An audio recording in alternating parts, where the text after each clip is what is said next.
evening, ladies and gentlemen. I would like to welcome you all to our webinar assessing the role of news media in the global COVID-19 crisis. My team is telling me that there are over 200 people participating from all over Europe, Middle East, Eurasia, and some from Asia and USA and even Africa. And during the time of the pandemic, the media played an extremely important role. Millions of citizens, health officials, business, and yes, governments are depending on accurate information. That could be a life or death matter. Media professionals themselves have been hit by total surprise with the COVID-19 pandemic. The story of this decade may be the story of the century, has overwhelmed even the media. Generally, this is a good thing and a good business for journalists, according to the motto, if it bleeds, it leads. But media has also been accused of scaremongering or serving the wrong interest groups, etc. The question is how the story has been conveyed, and the media has been in the firing line from all sides since the beginning of COVID. Ladies and gentlemen, this evening is a good time to analyze the role of the media. IMAP is committed to support media professionals to reflect and regain lost credibility. This can only happen through honest self-reflection and discovering ways for improvement. So I would like to just draw your attention. There is a possibility for translation in French. Just if you look down there, you see the globe, and there you just click this and click your language. I think it's only French, right? Okay, so next, let me introduce the panelists.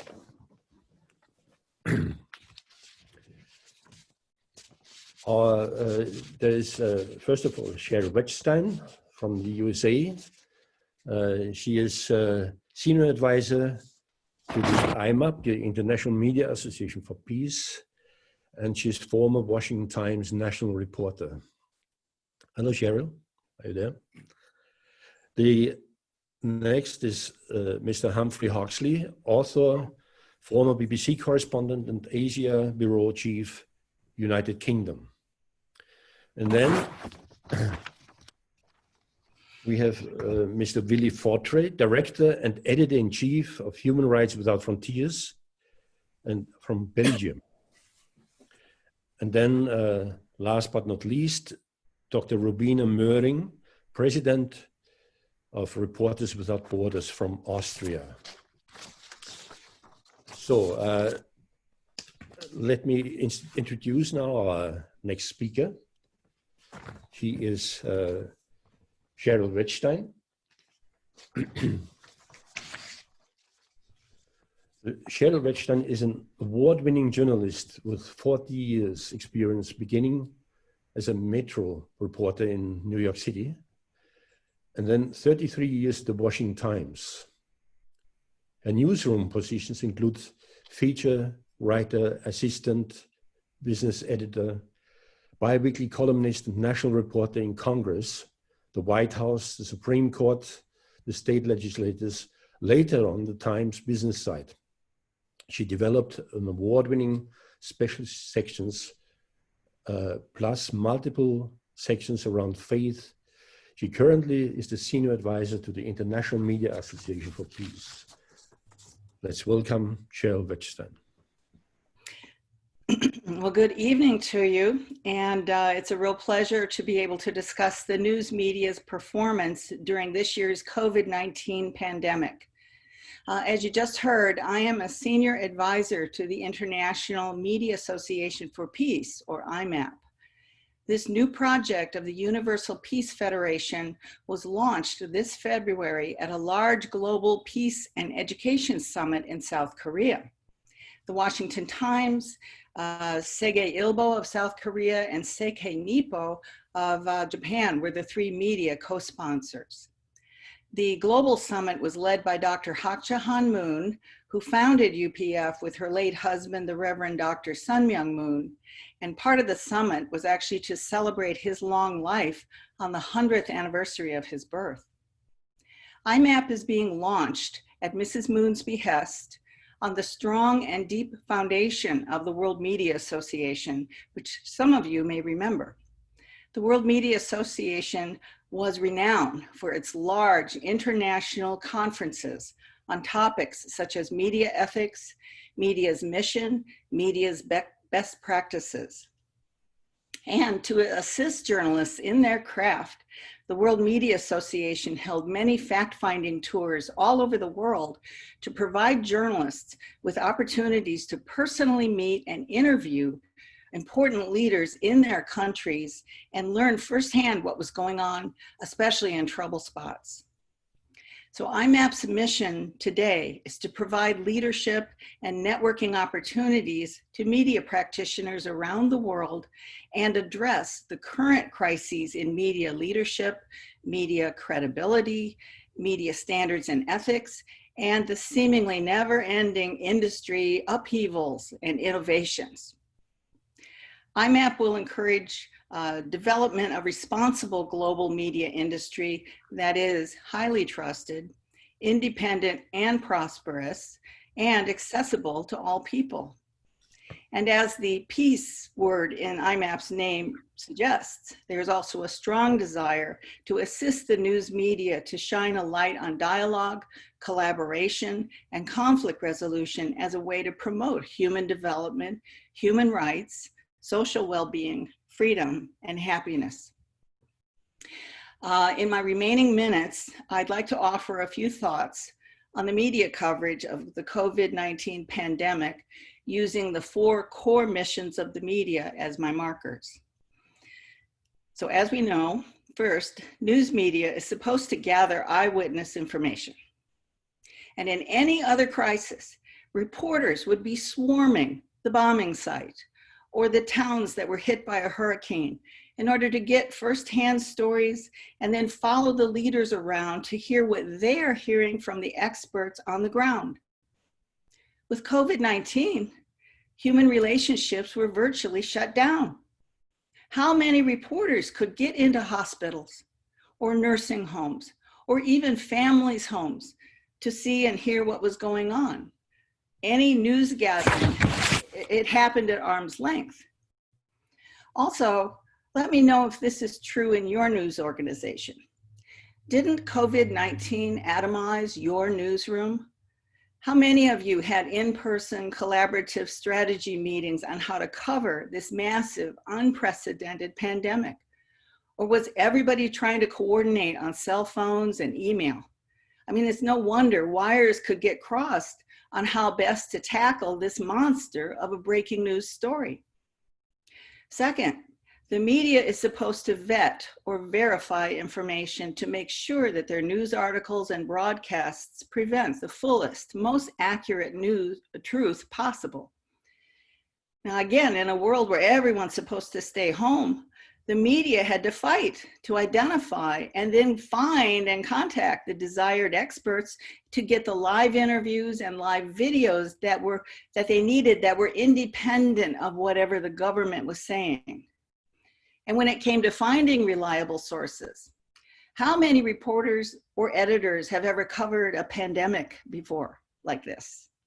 Or know medical issues well enough to know what questions to ask and then what information to push back on? You know, when US public officials said between 1 million and 2 million Americans would die in the next 3 months without mitigation, who knew how to push back on that jaw-dropping prediction? I will say I never believed that number. And I frankly don't think I know anybody who does. And yet that prediction of 2 million deaths was a big part of why we shut down the United States. So vetting information was quite difficult, and of course it led to confusion. And speaking of confusion, the media is supposed to make sense of complex streams of information. Well, with COVID-19, the virus may not have mutated, but the experts' advice sure did. First, they said the virus is not transmissible among humans. And then they said, whoa, wait a minute, yeah, it is transmissible. And then they said COVID-19 causes mild illnesses like a cold in a lot of people. And then they said, no, COVID-19 is deadly and it can kill even healthy middle-aged people in a week. And about surface transmission. First, we heard COVID-19 should not be transmissible on all those Amazon delivery cardboard boxes that we're ordering because we're stuck at home.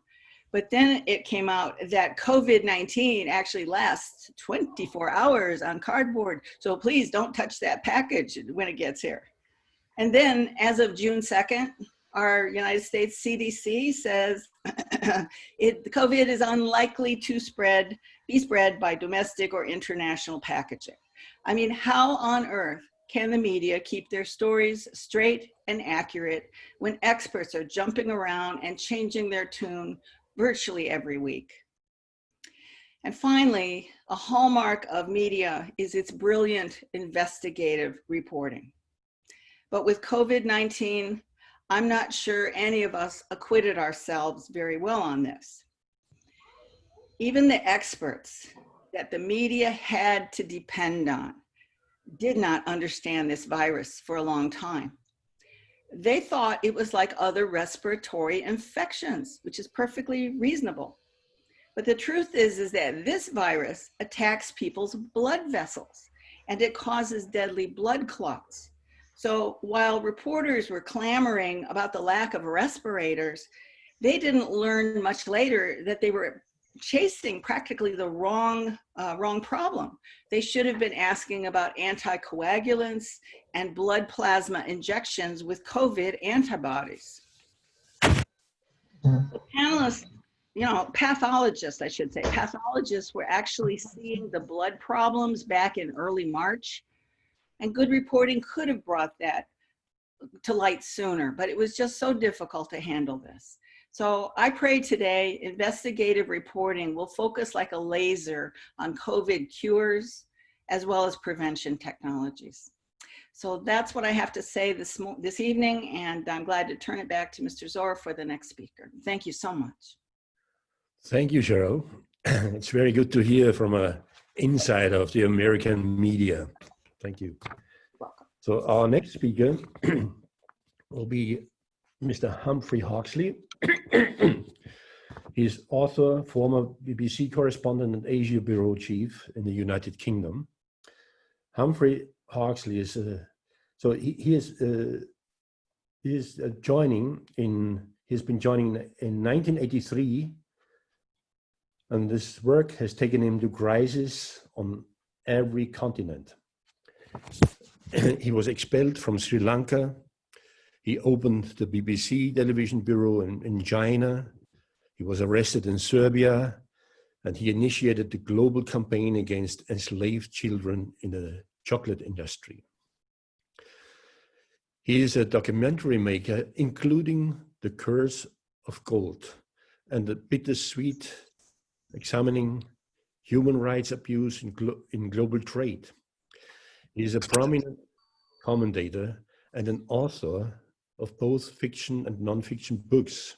No, the picture is there.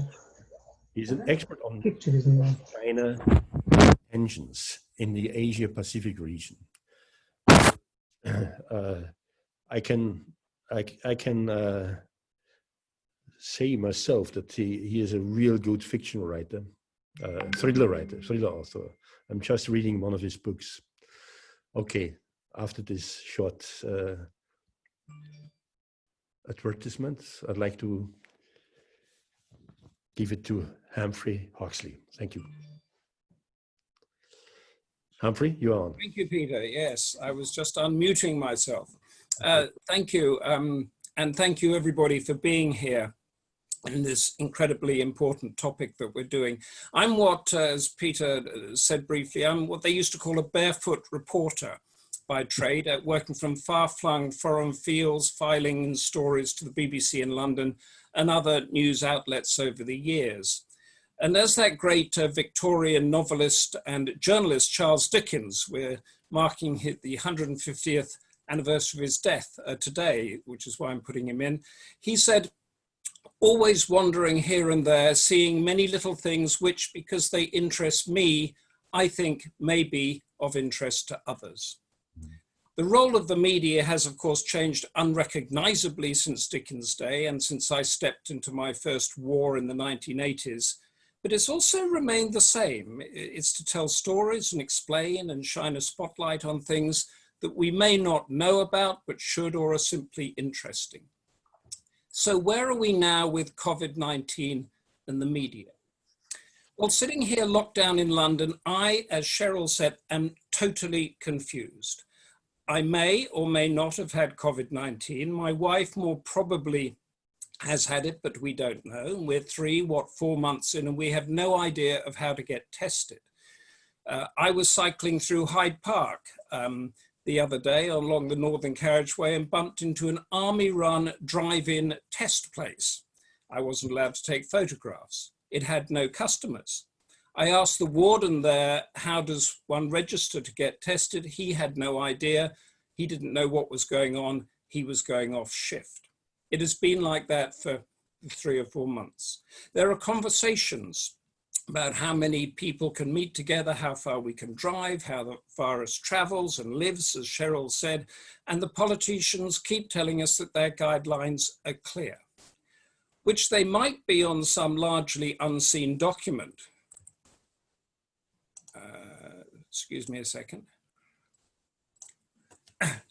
But here we've had the most powerful advisor to the Prime Minister, Boris Johnson, breaking, we think, the guidelines where people were meant to stay at home by choosing to ride out his coronavirus infection at his holiday home in Durham in the far north. We thought the guidelines were clear, but apparently they weren't in his eyes. Large gatherings are illegal, except it seems when 20,000 people want to march through the centre of London cheek by cheek in the Black Lives Matter campaign. We've read that ventilators kill and that they save lives. That more Blacks and Asians die from COVID-19 than Caucasians, but then another expert says that's rubbish. That the virus leaked from a Chinese laboratory and it wasn't made by animals in a wet market, and that easing the lockdown is to save the economy and not to save lives. All of this we read through a number of news outlets which have become increasingly polarized, particularly here in Britain, because we've just been through the Brexit, the leaving the European Union debate or debacle. We want to believe the media, but we know they're coming from one angle or another. We want to trust the government or governments, but their flaws are being laid bare on an hourly basis. And most importantly, we want to trust the science. But there appears to be different sciences from different lobby groups or universities competing with each other, and our political leaders plucking out what best suits their policies. And this is where the confusion lies, and it's not just in Britain. So how do we get our news? Increasingly, the first injection of it comes from our phones or our tablets through citizen journalism. The George Floyd video, the one of the 75-year-old man being knocked over by the police in Buffalo, New York. And then after that happens, much of it comes from the amateur blogs commenting on it, mixing up news with comment, which in my generation we weren't meant to do at all. And those amateur blogs morph into something quite serious. So a few years ago, Breitbart, Vice, BuzzFeed, Huffington Post, these were all very small things, started on a kitchen table or something, which are now considered to be mainstream. But there's another lot of mainstream coming up behind it, names that we haven't heard before, all coming from a particular angle or not. Now, the chances are that we as citizens will follow the ones that we agree with, whose worldview makes us feel good. And then on top of that, we have the daily newsletters coming in from, I guess, from the experts, the think tanks, the universities, the NGOs, and the rest. These are established institutions which now essentially run their own media outlets. Among those that I subscribe to, I think because one loses track, the Center for Strategic and International Studies in Washington, the Institute of Government in London, the Royal United Services Institute, and so on, in that particular security and international area. Then there are the health ones, and then there are the rock ones, and the fashion ones. There are a myriad of these newsletters coming in to us all the time. One of the ones that has become very prominent is the magazines like Nature and The Lancet, which have got their own views on what is happening over COVID. Now, before COVID, as I mentioned before, we had a test run with Brexit, where everything became polarized, divided, slanted, and political, and it still is. This is how we're getting our news here in Britain, but if that's not confusing enough, we now have some very sophisticated rival global news channels.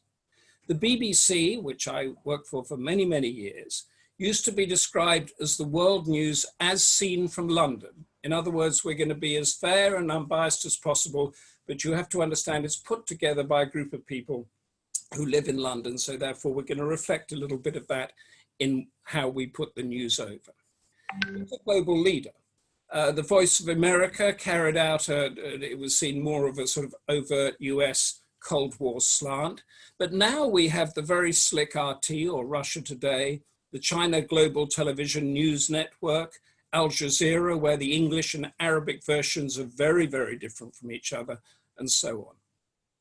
So the argument around COVID-19 should be that this is an apolitical global enemy, where we might have expected media of different views to share much common ground. But I think through no fault of its own, although there are responsibilities, that hasn't happened. The media is a sprawling tentacle beast of news mixed with opinion, with polarizing politics that humble civilians, like those on receiving it, are at a loss to know what is actually going on. COVID-19 has become a battleground. In the UK, with attacks on the populist government that we have here under Boris Johnson, such as the political advisor breaking lockdown rules, and much, much more. And we expect this to continue as we move from COVID into Brexit. A global battleground too, with Sino-US tension, the Wuhan virus, as Donald Trump calls it, and that plays into the wider issues of weakening China's expansion, drawing in issues like Huawei, South China Sea, Hong Kong, and the rest of it. I'll just end with an example that I plucked up in the past half an hour whilst preparing for this talk. And what we're 3 to 4 months into this, and Cheryl alluded to this very brilliantly in her talk. This came from the BBC website just now, and it's up there at the moment. People with coronavirus but no symptoms infecting others is very rare, a World Health Organization scientist has said. Although a proportion of people test positive with no symptoms, it is believed these infections are mostly not passed on. Great, so I think, okay, good, no infections can't pass on. But people can pass on the disease just before symptoms develop. So what does that mean? Where does that lead us? And what are we meant to do with that confusing piece of information? I guess I don't want to be prescriptive. There's one thing for the editors out there. If you're going to put a story up there from one of the experts, put it in context. I think the one thing we need with the coronavirus, opposed from testing in journalism, is context, context, context. And with that, Peter, hand it back to you. Thank you. Thank you, Humphrey. It was excellent presentation, and I'd like to tell the the participants, the listeners, that don't forget on the right, or you can find a chat possibility. You can chat and you can ask your questions there also. And now, without further ado, I want to introduce the next speaker. His name is Monsieur Willy Fortre. He's the editor-in-chief of Human Rights Without Frontiers from Belgium. Willy is the human rights reporter per se, you can say. He has been doing this for so many years. So he is also a member of the International Consortium for Law and Religious Studies. He was chargé de mission for the cabinet of the Belgian Ministry of Education and the Belgian Parliament. He started defending religious freedom of Catholics, Protestants, Orthodox, and in communist countries, and of Central and Eastern Europe during the Cold War.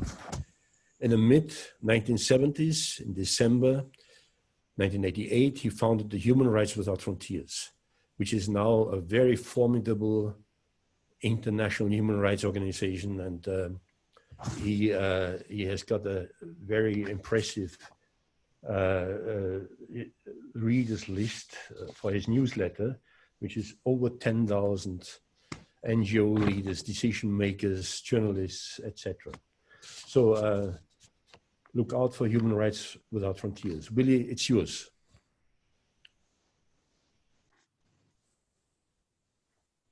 Sound.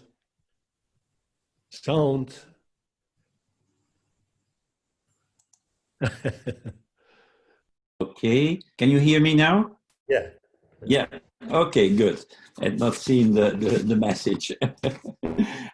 Yeah, thank you for this kind presentation and for your invitation to this very interesting webinar.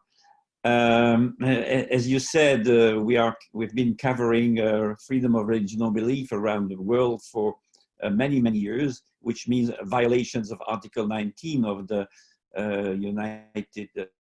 the Universal Declaration, but also any form of discrimination and intolerance, and also in some cases hostility against specific religious groups.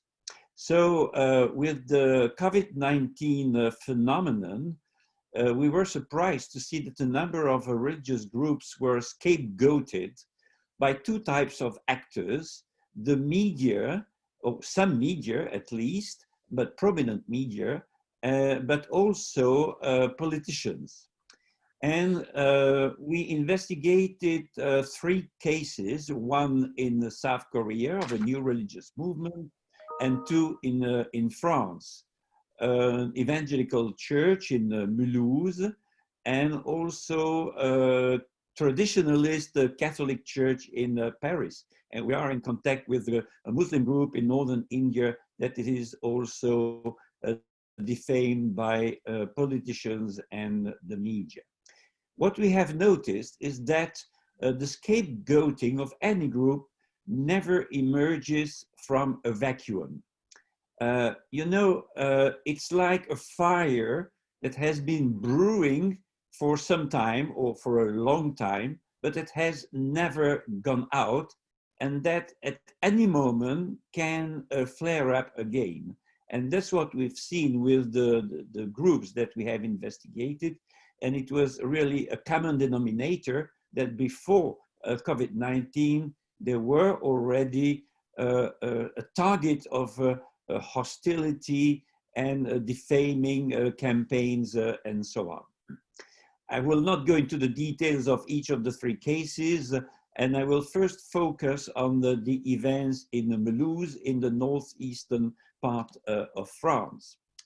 Like every year, around the mid-February, that group organizes, it is called the Christian Open Door, and it organizes a big annual event where about 3,000 Christians, including families with children from France, but also from neighboring countries like Germany, Switzerland, Luxembourg, and so on, They gather for several days of praying, fasting, and having all sorts of religious activities.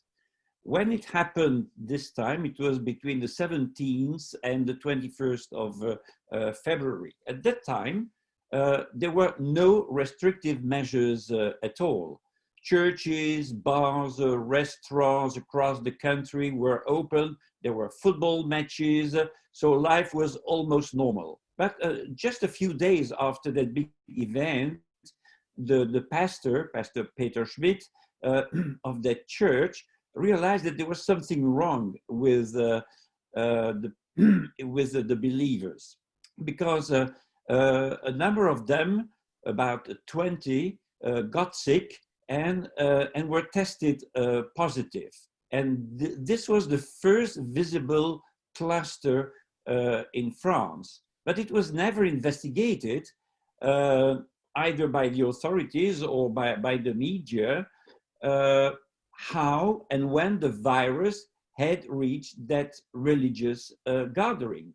The pastor and his son, who is a physician, and other parishioners were tested positive, and so were affected by the virus. At the end, it was calculated that almost 30 people who had attended that gathering had died from the COVID-19. But at that time, 18th of February, President Macron was in the same city, a few hundred meters from the church, and he was shaking hands with people. He was getting a crowd bath without any problem. It's only a few days later that French doctors received a first official letter from the ministry saying that the COVID-19 was a dangerous virus, and people should be careful about it. But again, a few days later, there was a huge event in Paris, the agricultural show, which every president must attend, because it's an important event that is covered by the media. And Macron was there, again, meeting people, shaking hands without any precaution at all. It's only beginning of March that the regional health service, health agency said, well, now big gatherings of several thousands of people should not be allowed.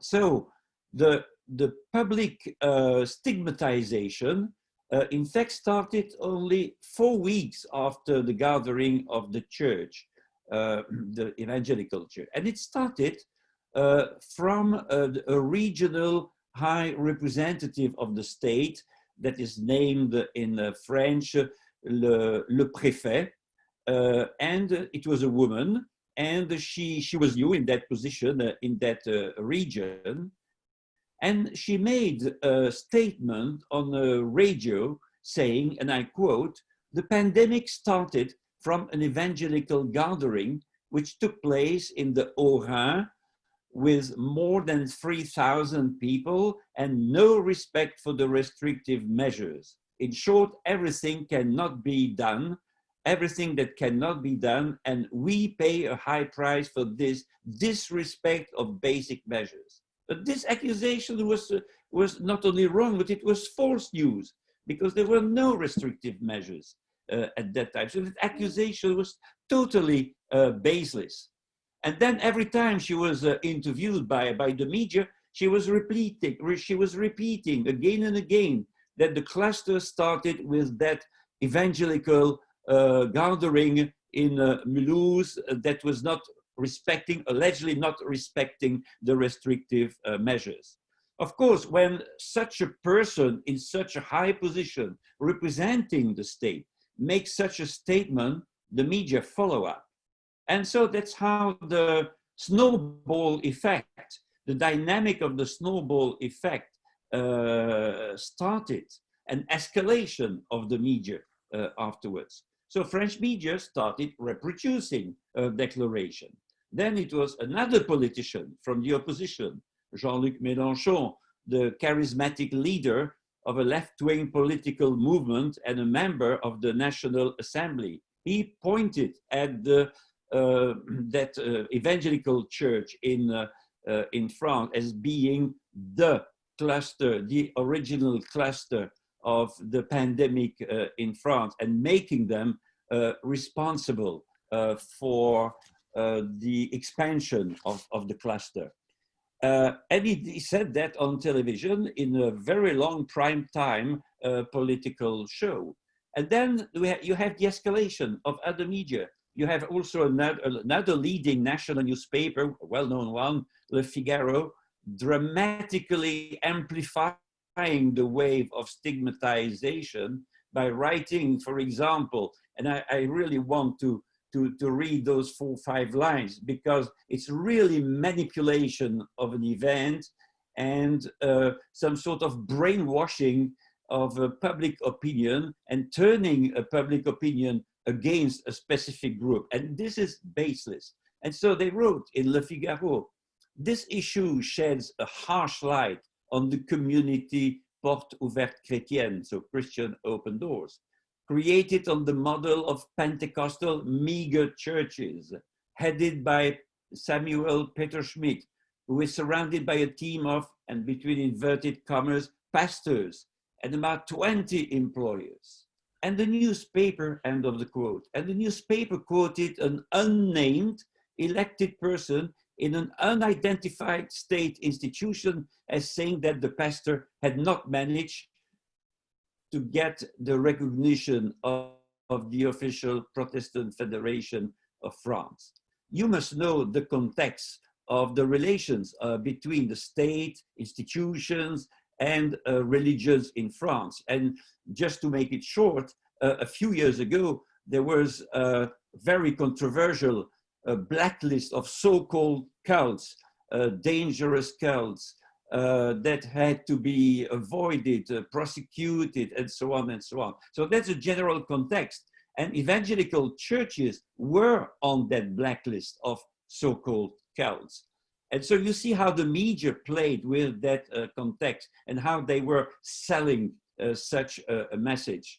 So further suspicions about the evangelical church were sowed with reference to proselytism, against connotated negatively, laying on hands, warm hugs, emotions, a special focus as well on healing by faith and miracles, fasting, and so on.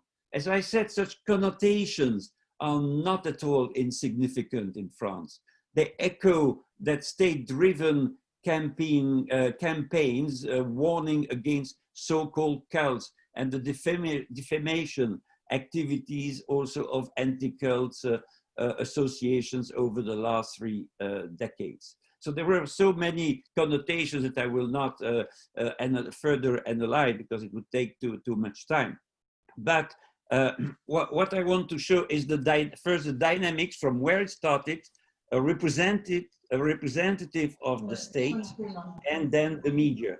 On other occasions, it's the opposite. It starts with the media, and it goes on with positions taken by politicians.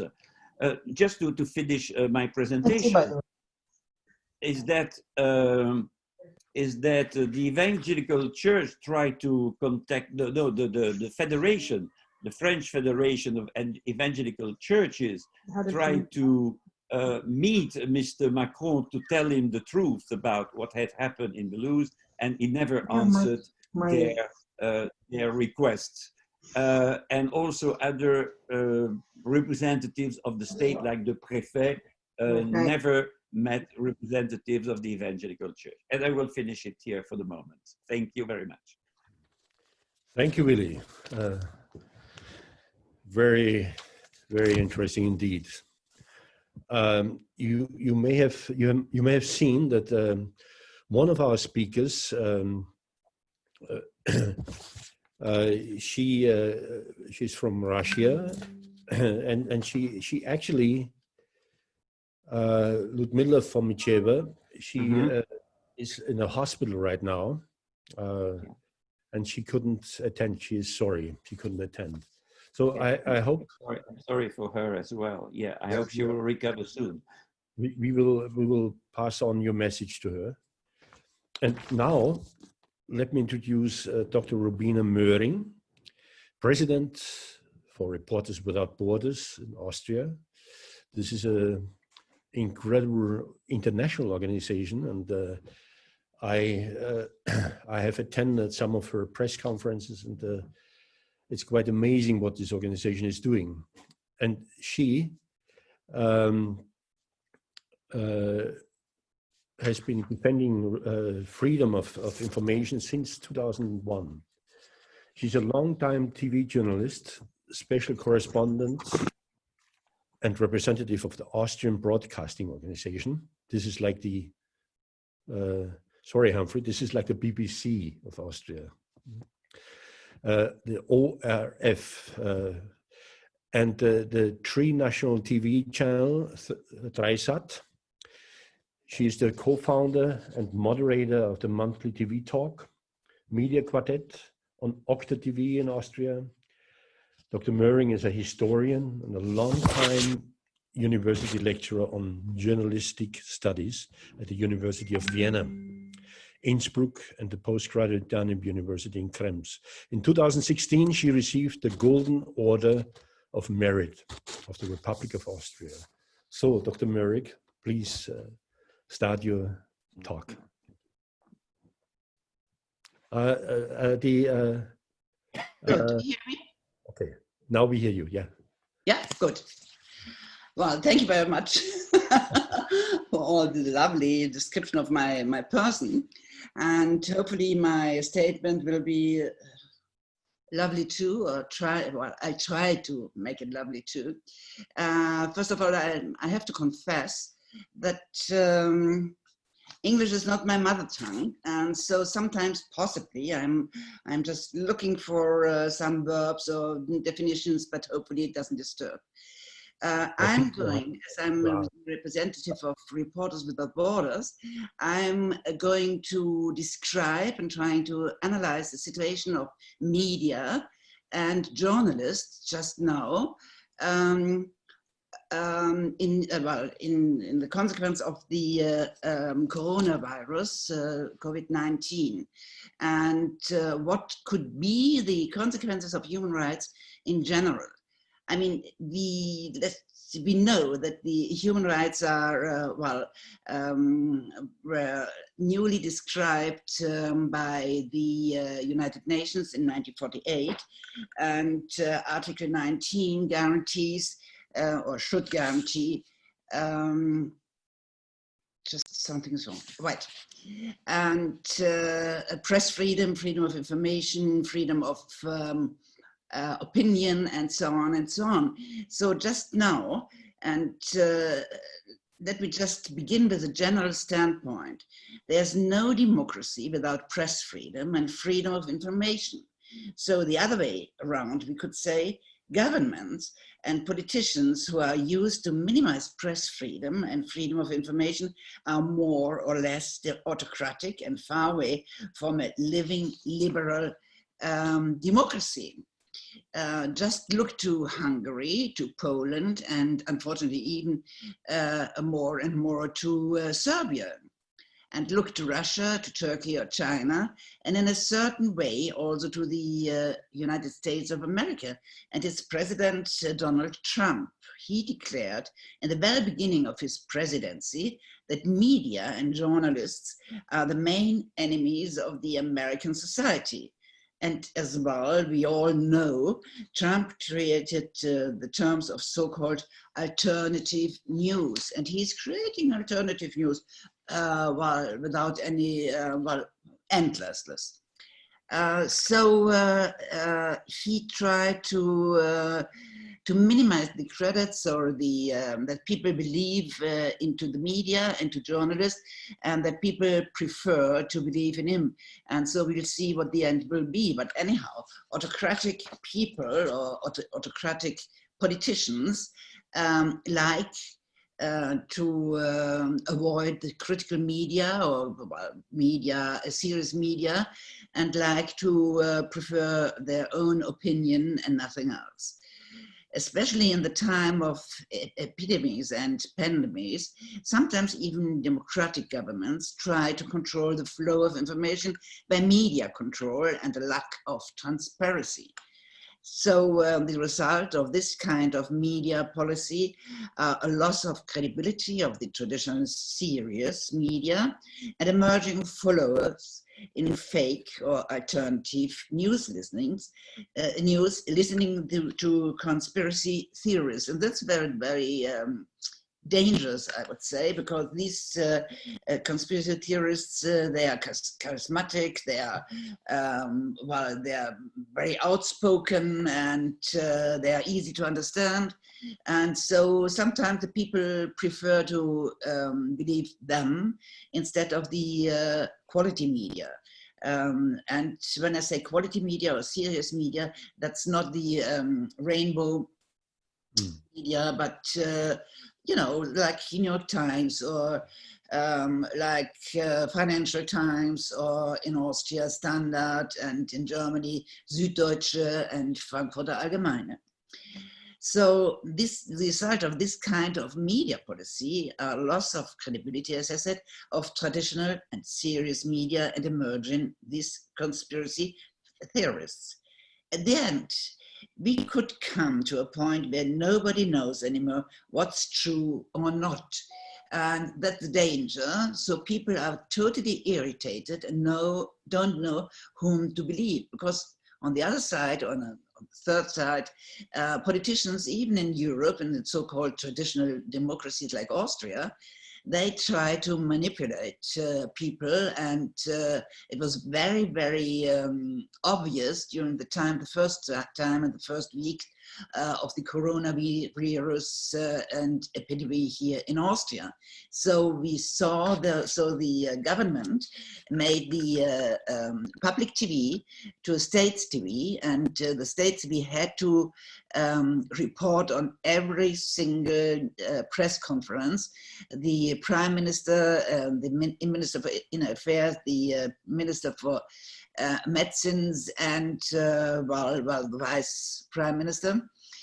So they were speaking, and they have been frightening the society and the people, because saying, well, if you don't do this or that and that and that, you'll die, and you'll see after a certain time everybody here in Austria, and Austria, well, small country, will know somebody who died because of the coronavirus.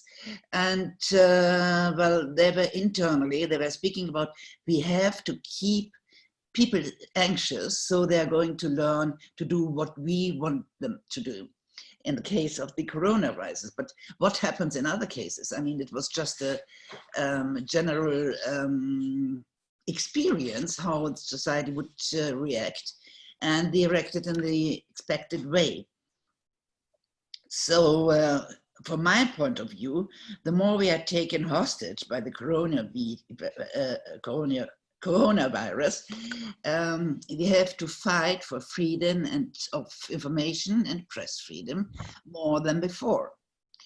On the occasion of the International Day of Press Freedom on the 3rd of May, Harlem Desir, he is the OSCE representative on freedom of the media, sent an appeal to the 57 member states of the OSCE. In his statement, he called on the OSCE participating states to, I quote, let journalists do their job unhindered, ensure them access to information, and support those media that are financially struggling because of the pandemic. Harlem Desir said in his speech and in his statement to the 3rd of May, the International Day of Press Freedom. When we have a look to the media, especially the print media, we recognize that quite a lot are getting slimmer and slimmer since we are living with the virus COVID-19. Of course, except the so-called rainbow media. The number of advertisements is melting, so the media cannot afford the former number of pages anymore, and therefore they can't afford anymore the number of employed journalists, contracts, and the journalists, and their contracts are changed to short-time contracts and work at home and home office work, and of course the freelancers' fees are melting too.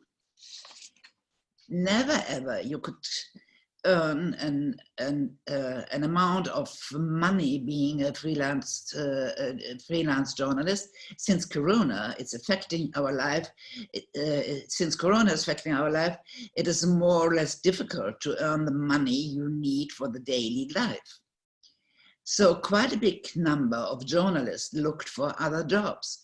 That means as well, less journalists can do, for instance, the time-consuming investigative researches, so we don't get any more better information than before.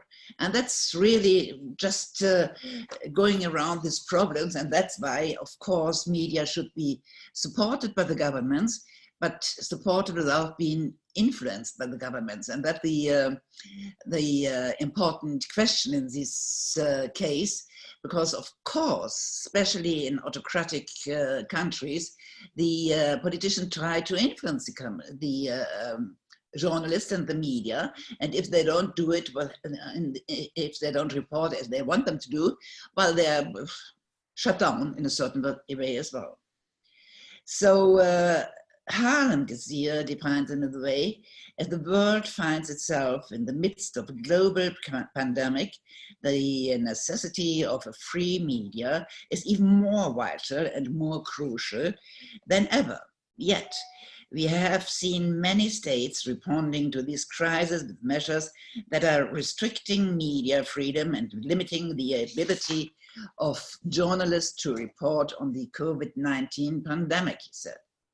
And I fully understand the will of the authorities to combat false information, such as about false cures. However, this cannot be achieved by limiting media freedom. So just to come to a point, rumors are best tackling by ensuring access to pluralistic and independent sources of information rather than through censorship. What we need is more transparency.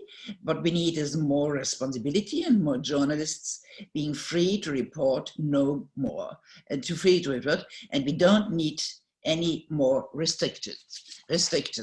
So that's well, the main statement I'm like to do, and I just want to remind you that since the French Revolution and the time of the Enlightenment, media are taken as the fourth pillar in a living society, in a living democracy, and that means their job should have been and should be to be just a mirror for the politicians, criticizing when they're wrong and applauding when they're right, but being totally independent of the governments and just being accepted to show what's right, what's going wrong, and what's going right.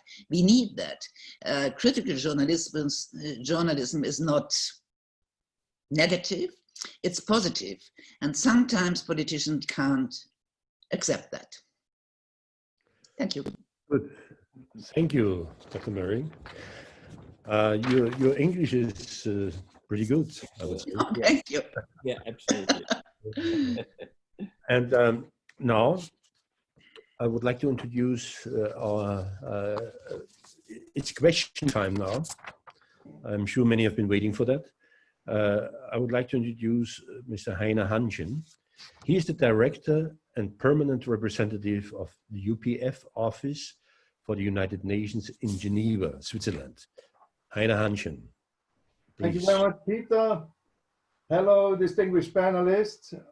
I have to say we stirred up through this panel quite a lot of questions, and a lot of questions were directed towards government. So I have to actually take the questions that are more related to media and media behavior. So I will now address maybe the first question. It deals with the origin of COVID-19. As we heard from one person asking the question about mainstream media reporting that basically the origin is China. But actually, according to that person, are there any credible reasons to believe, in your opinion, in the account of the Chinese government blaming the US government for the origin of the virus? I would like to address this question to the American representative here, Mrs. Wetstein. Please don't take it personally, but I think you may be the best person to answer this one. I didn't quite hear the question. It's concerning the origin of the Wuhan virus.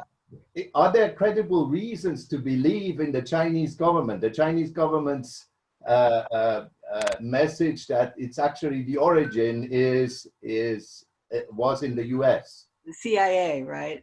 Yeah, you have a question actually that goes in that direction. We happen to have on the Washington Times staff a gentleman named Bill Gertz, who has been tracking China and written 3 books about China and has very, very, very deep sources into the so-called spook intelligence community. And he's the one that actually way back February, March, he's one of the first that said this virus may have come from a laboratory in Wuhan. And he wrote extensively about that. My expertise is family and social issues, so I would go to Bill to support it. Now, conspiracy theories are abounding about, where else it could have come, but I do think that the American public is pretty convicted that this did arise from China. We've argued about whether bats are being eaten or flying around or what is going on, and stop eating bats. So we really, as Americans, as far as I could tell by all the social media I've been consuming for 4 months, there is not a big question that there's any chance that our CIA did this. Okay, thank you very much. Our next question is the following. It's from Germany. Should the media always divulge the discoveries through this crisis immediately, thus fueling a lot of fear, even causing death in some cases? Or shouldn't the media rather reveal the facts in a more prudent language and spread the messages bit by bit? I would like to address this question to Mr. Willy Fortre.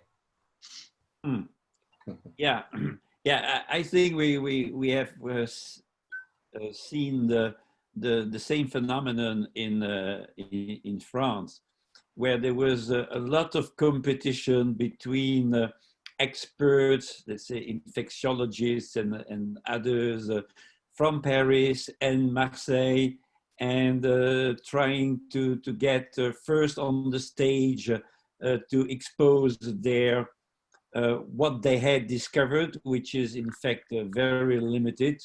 Exposing as well the so-called failures of the other researchers not abiding by the scientific and ethical rules.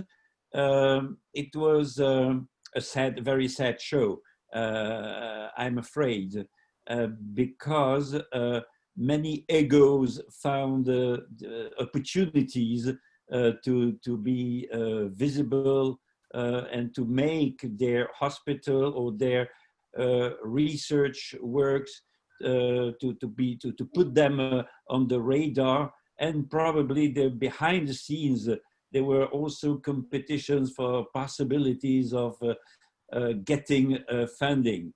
So out of all that cacophony of voices and opinions of experts from all realms, I would say, we as viewers watching TV every day and trying to be better informed about the phenomenon, the COVID-19 phenomenon, I think that finally we were quite at a loss and didn't understand where were the facts and where were the myths or the fiction.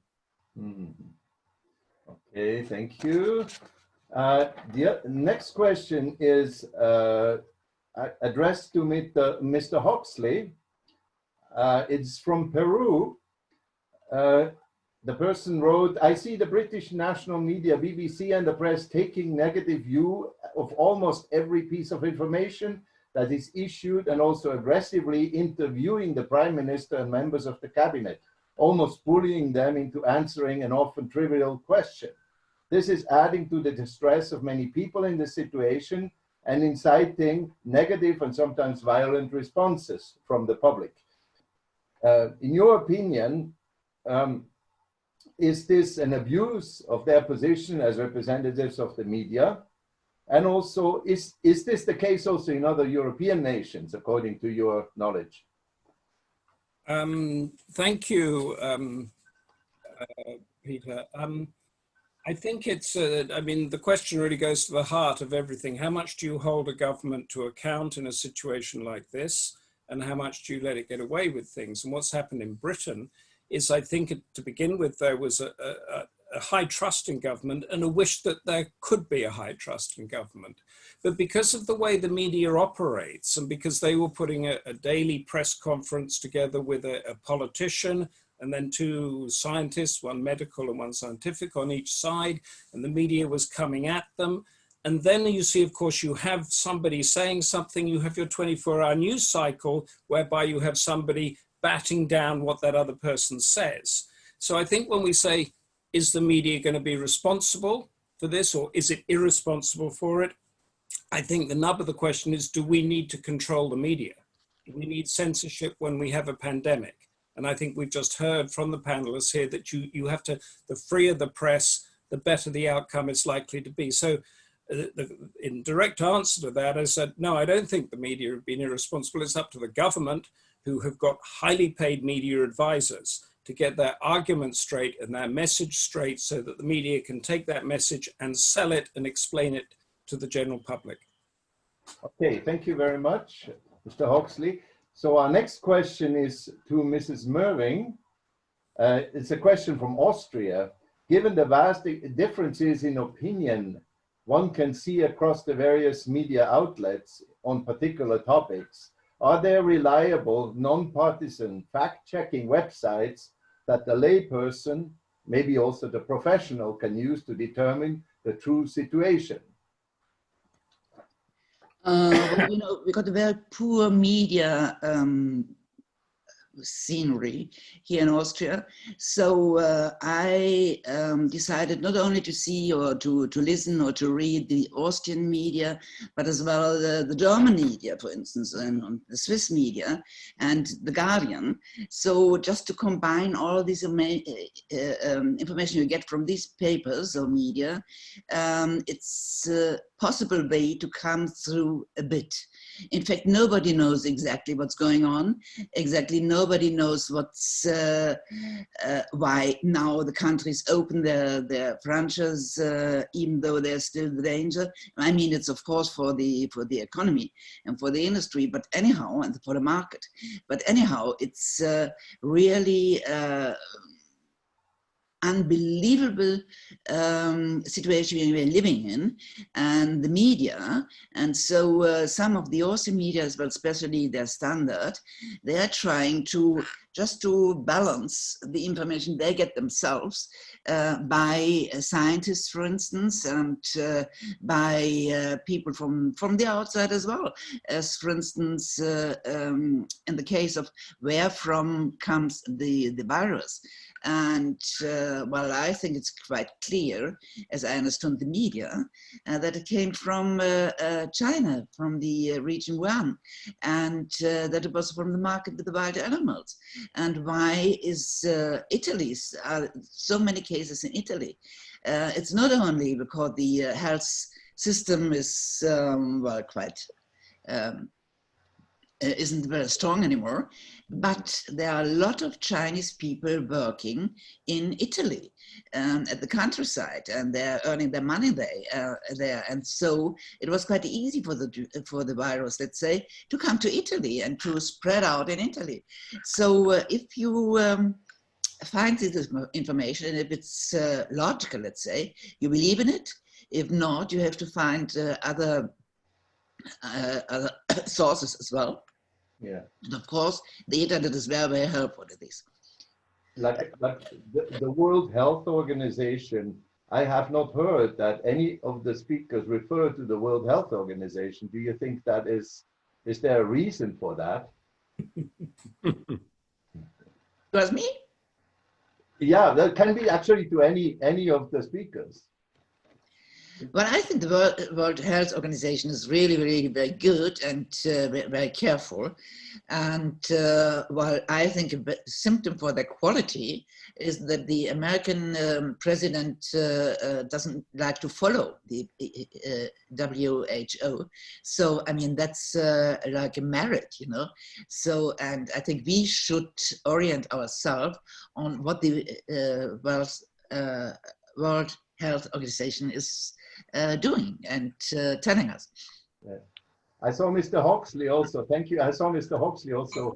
I just wanted to say that the World Health Organization is like this lightning rod that has come up and is now part of the China US thing. So you've got the World Health Organization, you've got the origins of where the virus came from, you've got all of that. So as soon as you start mentioning the World Health Organization, you get this polarized society.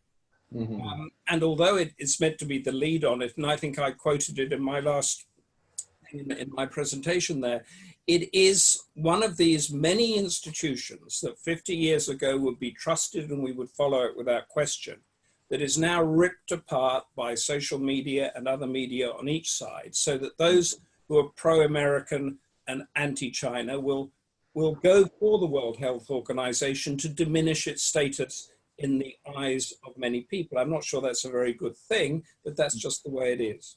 Okay, thank you. Thank you very much. So I think I give back to Peter because we are time-wise. We have still lots of questions, and I will forward them to the editors. Thank you very much. On the WHO very shortly. Ah, okay.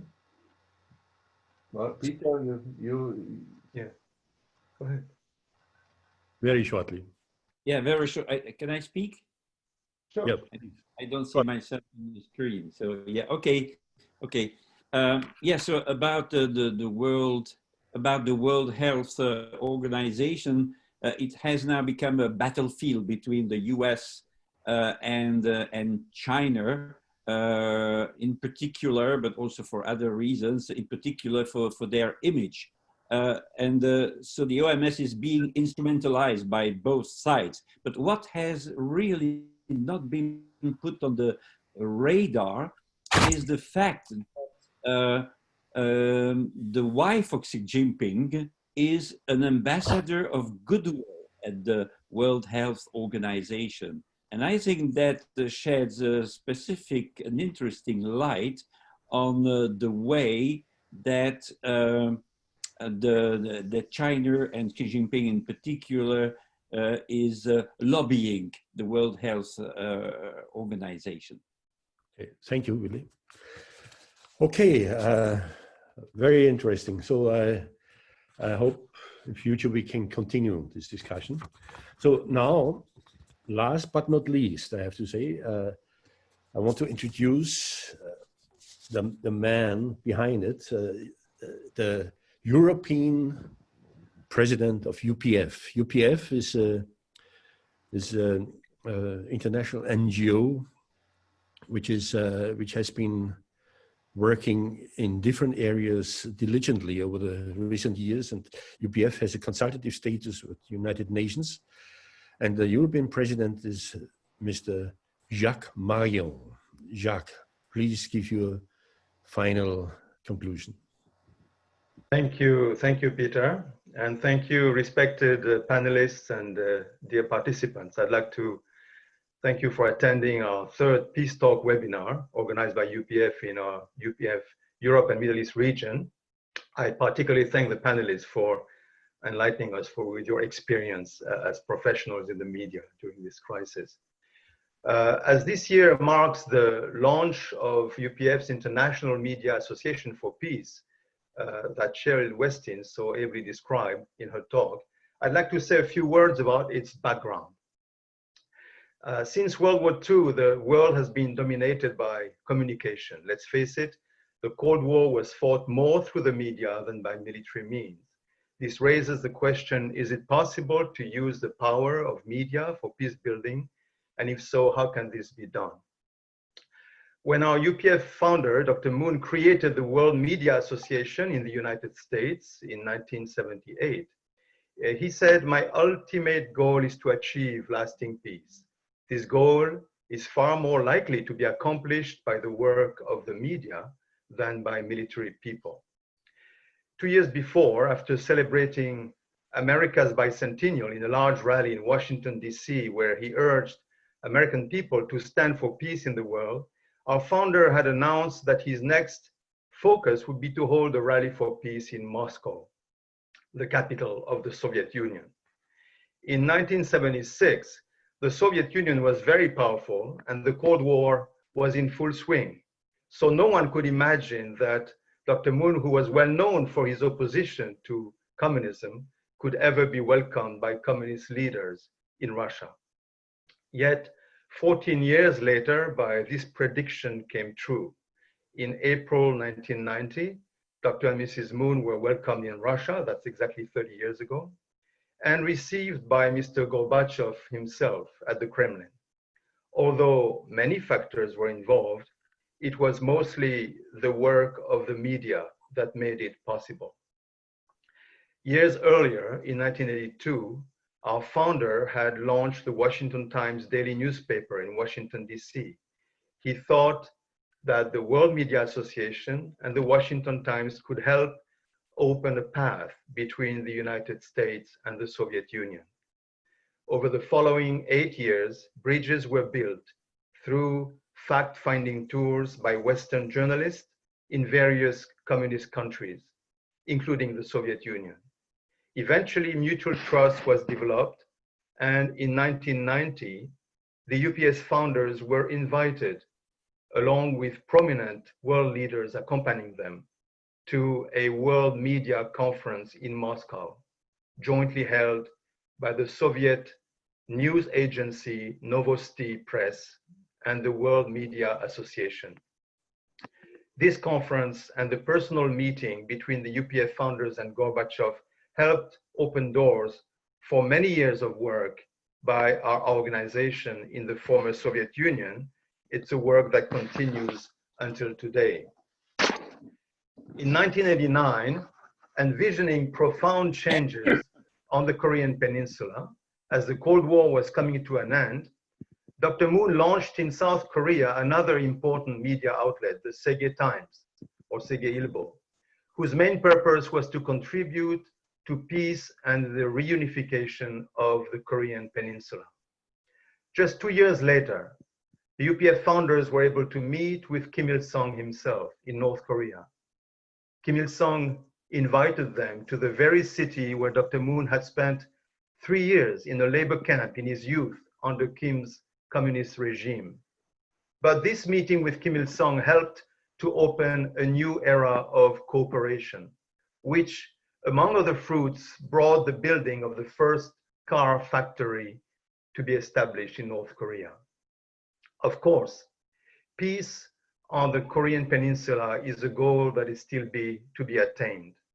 But the media foundation developed by the founders has ever since been at the forefront of this effort toward peaceful reunification. At the recent UPF World Summit a few months ago in Seoul, Korea, these two newspapers, as was mentioned, I think, by Cheryl, the Washington Times and the Sege Times, and also their sister organization, the Sekai Nippo in Japan, were the main organizers of the media conference that launched the International Media Association for Peace. Today, the COVID-19 crisis sheds light on our common and fragile humanity as we face the virus, prompting us to compassion and toward international cooperation. But also it sheds light on many levels of conflict within and between nations, and of course between the superpowers China and the United States. By calling recently for UPF to set up one community under God with its partner organizations, the UPF founder, Dr. Mrs. Moon, and is underscoring that genuine peace will be built only when all parties are able to focus on values and defend human dignity beyond nations, religions, and political ideology. As someone who has lived and worked for several years in Beijing, in China, I live there with my family, like some of you, I think, on this panel did too. It's my sincere hope that just as the World Media Association was able to open path for cooperation and understanding between the United States and the Soviet Union during the Cold War, the International Media Association for Peace can successfully build bridges between today's powerful enemy nations, China and the United States, and of course between all nations of the world, while remaining a voice for truth and a force of conscience for society. Thank you very much. Thank you, Mr. Mariam. With that, I would just like to read out 3 of the upcoming webinars. I would just like to tell all the participants, and as well as the panelists, if you want to know more about these webinars which are going on, not just IMAP, but also of the other UPF affiliated organizations, you can find them, you can find the announcements on the UPF website. The URL of the website is on the invitation letter you received. So upcoming events, 1st of June, June the 19th, Peace Talk Seminar, International Association for First Ladies for Peace. It's organized by the Women's Federation for World Peace. And the title is Women's Leadership in Times of Crisis. The second web seminar, the 26th of June, UPF, and organized by the UPF and the International Summit Council for Peace, with the title, The European Union and the Emerging Global World Order. And then the last one, the third one, organized by the UPF and International Summit Council for Peace, with the title, The Democratic Process in the Balkans. And these are the web seminars. So all I have to say now is just, I want to express my profound gratitude for your excellent contributions. Thank you to the panelists, and thank you to all who joined and who could stay up until now. Some checked out already. We were well over 200 people at this webinar. And finally, I would just like everyone to smile and wave and say hello. Okay, all the panelists, please. Hello. Thank you. Bye-bye. Thank you. That's the end of our seminar. Bye. Bye-bye. Thank you. Thanks, everybody. See you next time. Thank you. Thank you, everyone. Regards to Bill Gertz.